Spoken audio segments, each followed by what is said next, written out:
नमस्ते दोस्तों। आप सभी ने पीछे काव्य प्रकाश का मंगलाचरण पढ़ा। देखो, कोई भी ग्रंथ लिखा जाता है तो उसका अपना एक प्रयोजन होता है।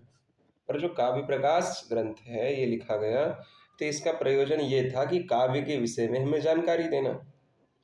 तो इसका अपना कोई स्वतंत्र प्रयोजन हो ऐसा नहीं है। इसका प्रयोजन है काव्य के विषय में जानकारी दे देना। वस्तुतः जो काव्य का प्रयोजन है वही काव्य प्रकाश का प्रयोजन है। इसीलिए इन्होंने काव्य प्रकाश ग्रंथ का प्रयोजन नहीं बताया है, इन्होंने काव्य का प्रयोजन बताया है। ठीक है। एक संस्कृत जगत में बड़ी मशहूर कहावत है कि प्रयोजनम अनुद्दिश्य मंदोपि न प्रवर्तते, कि मंदः अपि, जो थोड़ा नासमझ है, अल्प बुद्धि है, वो भी ऐसे कार्य में प्रवृत्त नहीं होता है जहां उसे अपना कोई स्वार्थ ना दिख रहा हो, कोई प्रयोजन ना दिख रहा हो। ठीक है। इसीलिए जब सामने से पूछा गया कि आखिर हम काव्य क्यों पढ़ें, आप काव्य के विषय में क्यों बताने जा रहे हो, तो इन्होंने कहा कि देखो, काव्यम यशसे, काव्य पढ़ना यश के लिए चाहिए, यानी यश की इच्छा है यदि तुम्हें, तो काव्य को पढ़ो, काव्य को लिखो, काव्य से जुड़ो। ठीक है। तो काव्यम यशसे, ये एक प्रयोजन दिया। यशसे चतुर्थी व्यक्ति एक वचन, यश के लिए। अर्थकृते, अर्थकृते का मतलब है, अर्थ शब्द का यहाँ अर्थ है धन इत्यादि। तो धन के लिए काव्यम, काव्यम का संबंध हमें सभी के साथ में जोड़ना है। ठीक है। जितनी भी चतुर्थ्यंत पद हैं उन सभी के साथ में काव्यम का शब्द संबंध हमें जोड़ना है। काव्यम यशसे, काव्यम अर्थकृते, काव्यम व्यवहार विदे। विद का मतलब होता है जानना और व्यवहार का मतलब है व्यवहार। तो व्यवहार विदे, व्यवहार को जानने के लिए।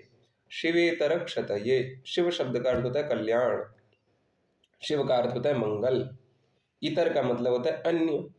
तो शिव से अन्य, मंगल से अन्य यानी अमंगल। तो उस अमंगल की क्षति के लिए, शिवेतर का मतलब क्या हुआ, शिव से इतर यानी कि अकल्याण, अमंगल, और उस अमंगल की क्षति के लिए यानी विघ्न विघात के लिए क्या करना चाहिए, काव्यम, काव्य पढ़ना चाहिए, काव्य लिखना चाहिए। ठीक है।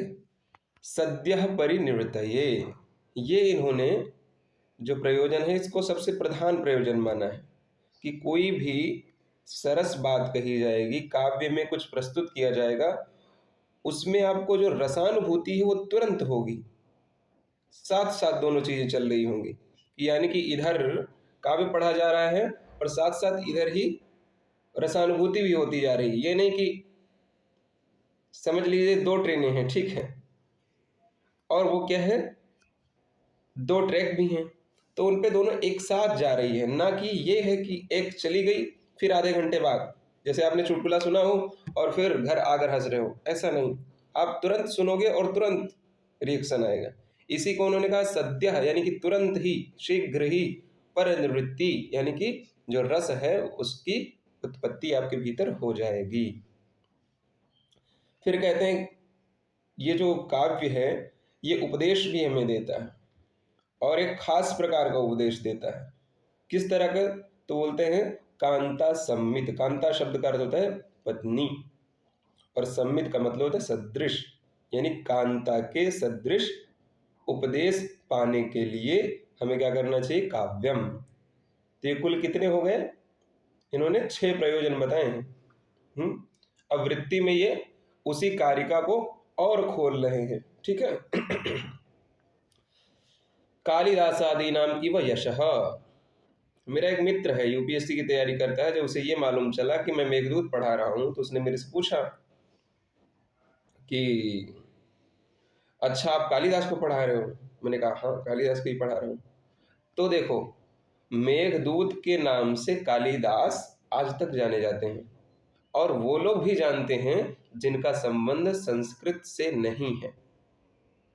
मतलब अन्य भाषा के लोग भी, अन्य विषय के लोग भी कालिदास को जानते हैं। ये क्या है, कालिदास का यश है। और क्यों यश है, उन्होंने मेघदूत लिखा, उन्होंने अभिज्ञान शाकुंतलम लिखा, तो इन सभी चीज़ों के कारण उन्हें यश मिला। और जो कि उनके इस दुनिया से चले जाने पर भी उनका जो यशः शरीर है वो जीवित है, वो लोगों के बीच में है। तो इसलिए भी हमें क्या करना चाहिए, काव्यम, कि कालिदास आदि नाम इव, कालिदास इत्यादियों की तरह यश मिलता है। किससे, तो काव्यम से, ठीक है, यानी काव्य से। काव्यात यशः श्री हर्षादेहे धावकादि नाम इव धनम। बोले धन कैसे मिलता है, धन मिलने के वैसे तो कई तरीके हैं, राजा पुरस्कार इत्यादि देता था, और नहीं तो आज भी ये होता है, पहले भी होता था कि किसी ने कोई ग्रंथ लिखा, उसके पास धन का अभाव है, तो उसने किसी दूसरे व्यक्ति को दे दिया कि देखो अभी ये पब्लिश नहीं हुआ है, आप अपने नाम से पब्लिश करवा सकते हैं और मुझे इतना पैसे दे दीजिए। ठीक है, पीएचडी वगैरह लिखाई जाती हैं, क्या है, एक प्रकार से यही तो है, कॉन्ट्रैक्ट। तो इस प्रकार से ऐसा कहते हैं कि जो श्री हर्ष की रत्नावली नाटिका है उसे धावक ने लिखा था, और धावक को हर्ष ने धन दे दिया था, पैसे दे दिए थे, और अपने नाम से उसे पब्लिश किया था। राजादिगतोचिताचार परिज्ञानम, उन्होंने व्यवहार विदे बोला था ना, तो इसी को ये कह रहे हैं कि व्यवहार विद का मतलब क्या होता है, क्या सीखेंगे, तो कहेंगे कि जैसे राजा इत्यादि से कैसे मिला जाता है, क्योंकि राजा से सभी लोग तो मिल नहीं पाते होंगे, तो कैसे मिला जाता है ये किसी काव्य में आता है। मतलब आप ऐसे समझिए कि कभी आपने कभी किसी डीएम से नहीं मिला है, और एक जिले में व्यक्ति कितनी बार अपने डीएम से मिलता होगा, या कितने लोगों से वो मिल सकता है, तो बामुश्किल 2%, 3%, ये तो बहुत ज़्यादा बोल दे रहा हूँ, इतने ही लोगों से वो मिल सकता है। और बाकी के जो लोग हैं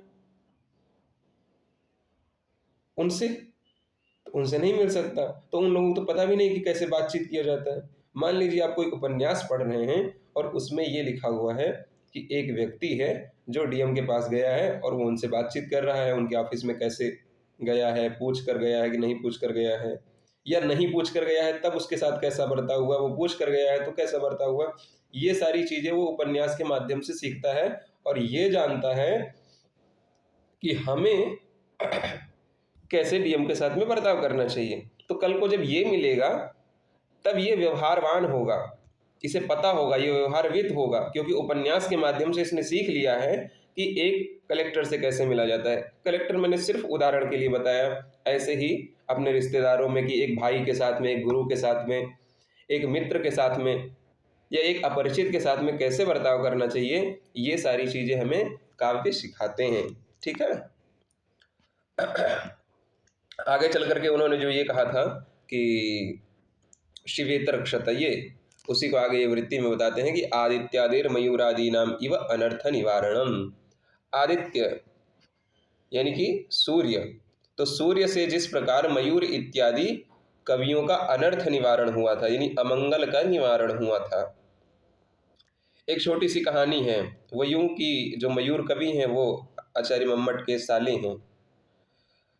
हुआ ये कि मम्मट की जो पत्नी है, यानी कि जो मयूर की बहन है, वो एक रात नाराज हो गई मम्मट से।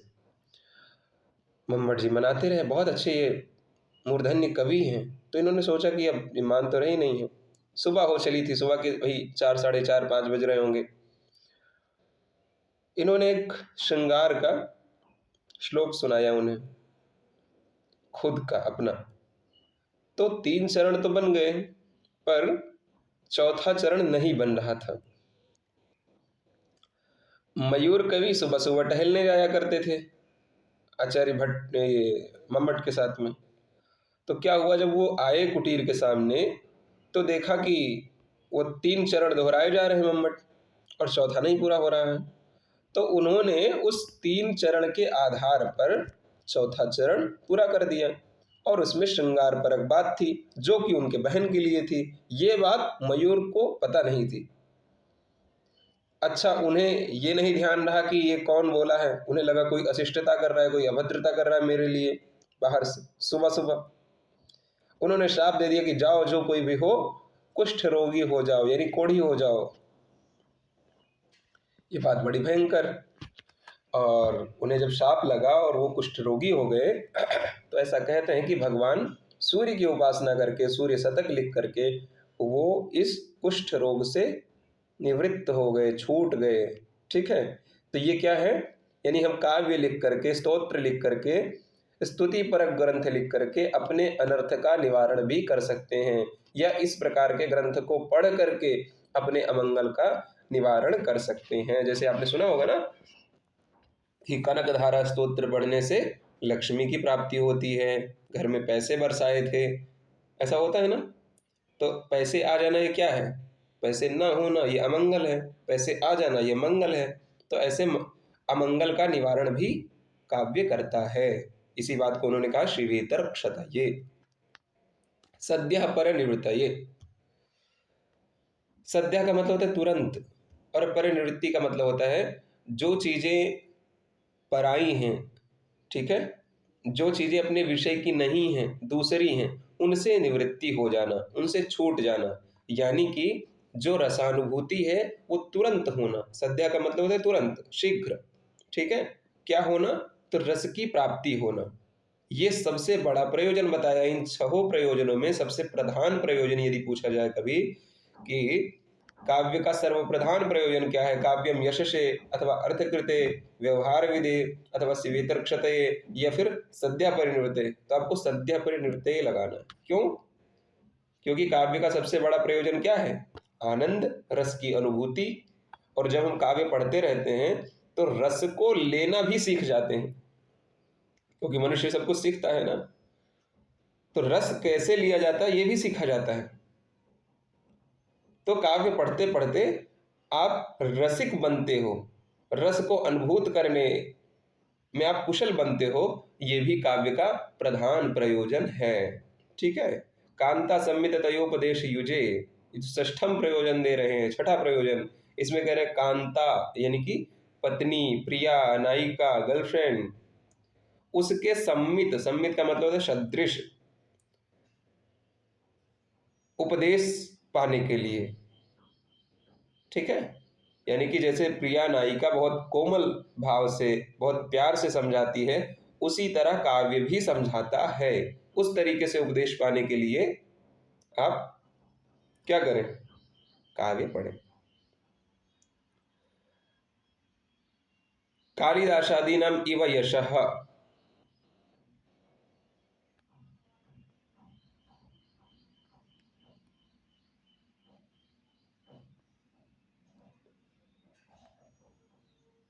ठीक है, ऐसा कह रहे हैं कि कालिदास इत्यादि की तरह यश होता है।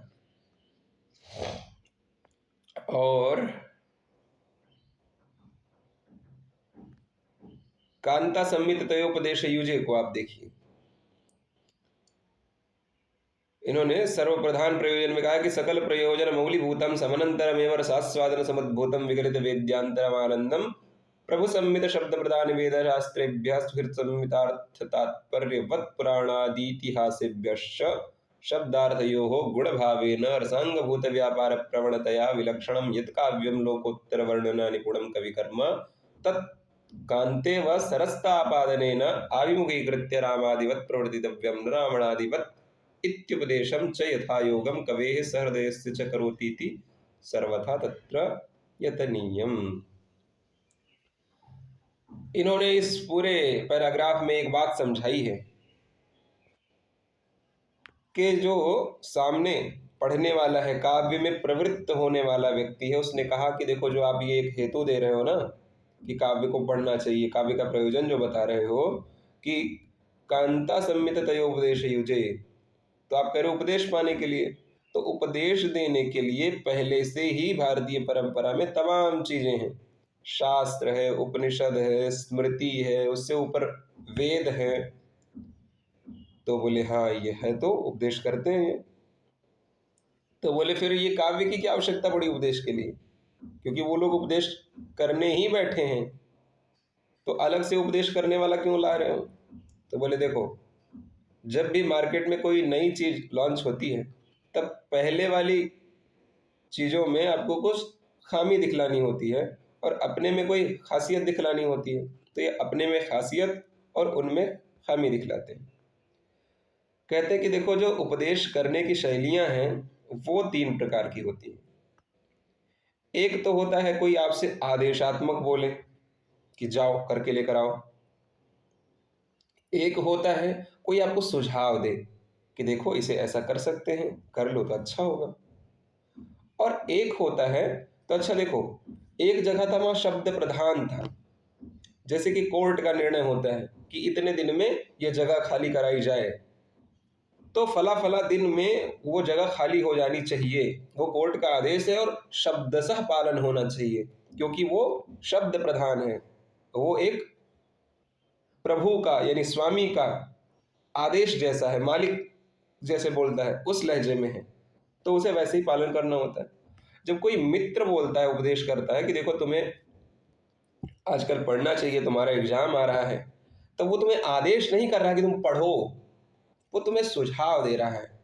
वो तात्पर्य उसका ये है कि तुम पढ़ो, तुम चाहो तो पढ़ो, चाहो तो ना पढ़ो, उसमें व्यक्तिगत इच्छा शामिल है। पर राजा वाले में नहीं होती है। जब सुप्रीम कोर्ट कहता है कि एक डिस्ट्रिक्ट मजिस्ट्रेट से कि ये जगह खाली हो जानी चाहिए फला तारीख को, तब जिलाधिकारी की अपनी इच्छा नहीं है कि मैं खाली कराऊं या न कराऊं, उसे पालन करना है, खाली कराना है। बात समझे? एक तीसरी शैली होती है बताने की, समझाने की, वो होती है पत्नी की या प्रेमिका की। वो जब समझाती है तो ना तो वो आपको तात्पर्य समझाती है, ना तो वो शब्दशः कुछ आपसे कहती है कि इसको ऐसा ही करो।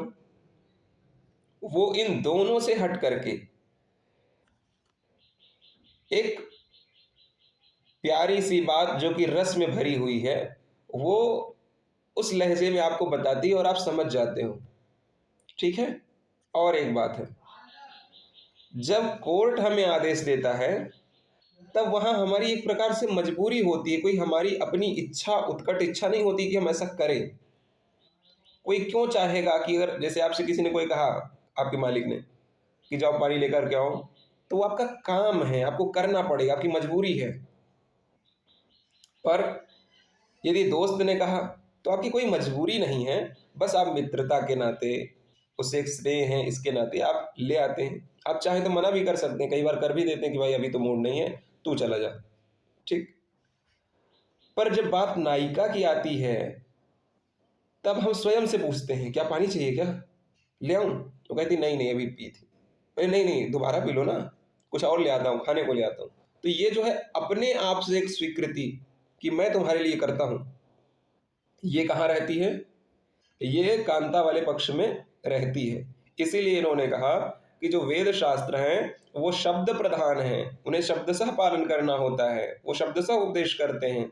जो पुराण, इतिहास, शास्त्र इत्यादि हैं, वो मित्र की तरह उपदेश करते हैं कि देखो इसे कर लो, अच्छा रहेगा।